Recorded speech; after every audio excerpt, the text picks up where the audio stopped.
Agora Expat, le spécialiste de l'assurance santé aux USA, présente les actualités santé pour les expats. Sur la radio des Français dans le monde, préparé et animé par Honoré Rebout. Allongement de la durée des visas E1 et E2. Ce qu'il faut savoir en 2026. Si vous êtes entrepreneur français et que vous visez les États-Unis, il y a un visa qui devrait particulièrement retenir votre attention en 2026. C'est le visa investisseur, donc le visa E2.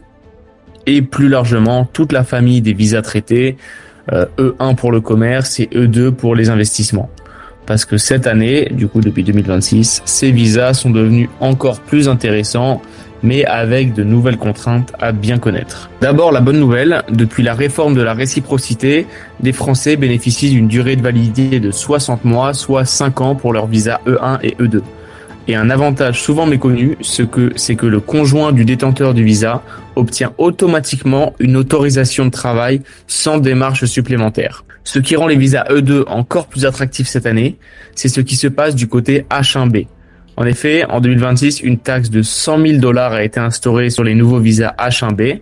Ça le rend quasiment inaccessible pour beaucoup d'entreprises. Et donc, le visa E2, lui, n'est pas soumis à cette taxe et est donc rendu beaucoup plus attractif. Il n'y a pas non plus de quota annuel et donc ça reste une porte d'entrée solide pour les entrepreneurs français qui veulent lancer ou développer une activité aux États-Unis. Cependant, il faut faire attention car il y a aussi des changements moins favorables à intégrer. Depuis le 1er mars 2026, les détenteurs de visa E2 ne sont plus éligibles aux prêts garantis par le Small Business Administration, donc les fameux prêts SBA. Concrètement, ça veut dire qu'il faut prévoir des fonds propres plus importants pour financer son projet ou alors se tourner vers des banques commerciales classiques avec souvent des taux plus élevés. Côté budget, il faut aussi compter les frais consulaires, donc on est à $315 par personne pour la demande et $465 de frais de réciprocité une fois le visa approuvé. Et le dernier point qui concerne directement la santé en tant que détenteur d'un visa E2, c'est que si vous êtes résident fiscal américain, en 2026, avec les subventions fédérales de l'Affordable Care Act, le choix de votre assurance santé est devenu quelque chose de stratégique.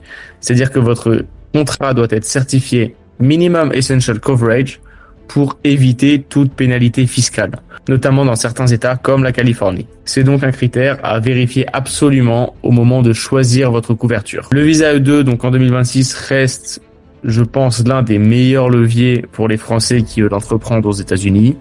Mais les règles ayant évolué, une bonne préparation est essentielle. C'est ce qui va faire la différence entre une expatriation réussie et un parcours semé d'embûches. Pour en savoir plus sur l'assurance santé aux USA, Rendez-vous sur agoraexpat.com et demandez votre devis gratuit en seulement 2 minutes.